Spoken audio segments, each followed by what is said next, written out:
Hi, my name is Jennifer Nolte, and this is my signature project overview for part two. For part one, at the time, I was teaching sixth grade general education, and I've currently moved into special education for fourth, fifth, and sixth grade resource. But I continued to do my project in the sixth grade units because it seemed more accurate to my data collection purposes and really where my behavior needs were. So, my problem that I chose to research was my student behavior, specifically sixth grade. I noticed that coming back from COVID years, it seemed like we had had a high increase of behavior infractions, mainly from our older students. And of course, that could be gone back to COVID and not. But I did want to address specific behaviors within the classroom, disrespect, coming back at teachers, leaving computers around, blatantly just disrespectful to co classmates.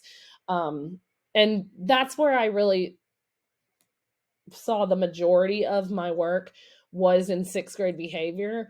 So that is why I chose that for my signature project.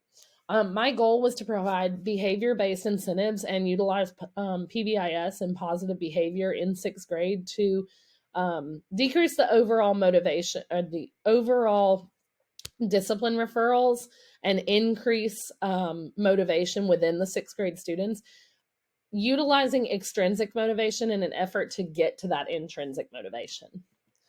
The problem for this quantitative research study was to address the behavior of students in a pre-K through sixth grade elementary school setting.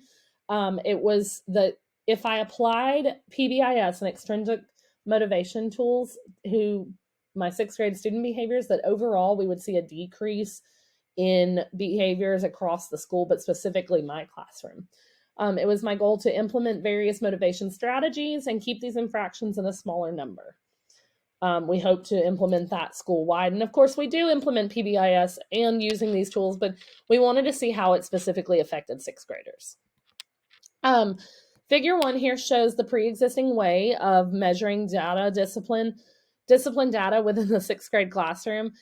This data was compiled each quarter from the student's homeroom teacher. So you could see the X's here on the screen. For each infraction that a student had, they would keep it on a check sheet, or so we called them checks.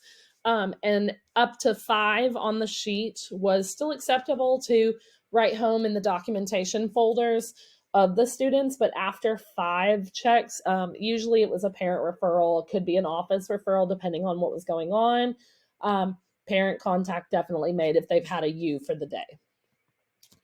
Figure 2 here was the data collection sheets that I used for my students with behavior plans.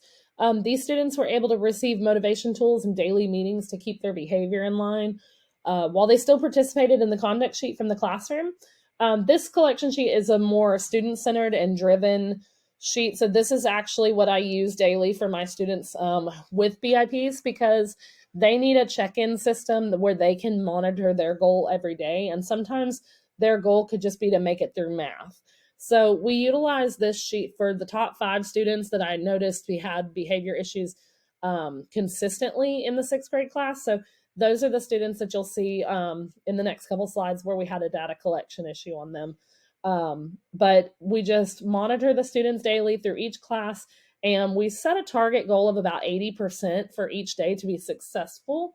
And that doesn't always mean that the student isn't having a great day. It might just be that they maybe didn't make their day in their science class or their social studies class, but maybe they made it through band or enrichment or RTI. And of course, most students make it through lunch without any issues. So that's always the goal. The action plan that we created was a positive behavior incentive intervention strategy and using extrinsic motivation to motivate the students and hopefully be able to curb some of that behavior. The purpose of my research study was to identify the impact that they have on classroom behavior within that sixth grade setting. And according to Brune, Gorsh, Hannon, and Hirsch, PBIS is positive to across the school climate. It helps with the climate of the school. When it's used to fidelity and integrated, we see a consistent success rate with behavioral needs. But I wanted to go further with that and see, is it more of a short-term behavior or is it more of a long-term um, item that we can really use to drive our students to get that motivation up, to come back to school, to behave in the classroom, to really intrinsically motivate themselves. So my plan was to work with students in small groups, take surveys of their interest and their likes, um, to find out what the students needed or what I could start to kind of build a case for them. I began to implement small meetings with the students, setting daily goals to meet because not every student was 80%. While the overall goal is 80%, some students had to start a lot lower than that. So setting daily goals to meet with them and mark their goals. The students actually began to lead their meetings and talk about their goals and how their days were going. And I'll talk about that in a minute. But it was really great to see students actually take charge of their data and want to be interested in how their day was going. So the ethical considerations, in order to be ethical as possible with data collection, there were confidentiality forms and the IRB forms were provided. The study did not have any risks or benefits to the students unless you count getting motivation tools like stickers and free time as a benefit. Students weren't really assessed in any other means for that. Anyone in the class could participate. Of course, I did work with one sixth grade group getting incentive tools while the other did not. And then to keep everything as ethical and fair as possible, I did document through the class a variety of ethnic backgrounds and both male and female students. Prior to implementation, before we implemented, the following students, and I just used their initials here, had behavior infractions that were pretty major, with notating the office referrals here. I didn't actually notate the office referrals for the post data because I missed a couple days of school due to being sick. And I wasn't there to accurately collect that data on my own. And so I just didn't feel comfortable adding that. But to Fidelity, there were a couple days where students on this list had been sent to the office in the 3 weeks after. So NP received a total of 23 checks in the course of 3 weeks with 3 office referrals. And those 3 office referrals were not all compacted into 3 weeks. There was 2 in 1 week and 1 in another week. DV received a total of 15 checks in the course of 3 weeks.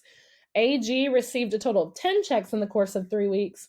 KA received a total of 19 checks in the course of 3 weeks with 2 office referrals, and his actually did come from the same week. He had a really rough week.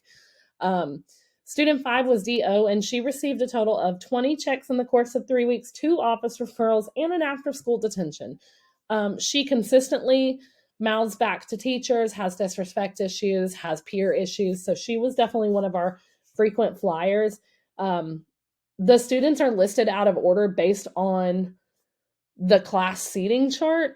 So not necessarily in order from the checks that they receive or their initials, but the classroom setup.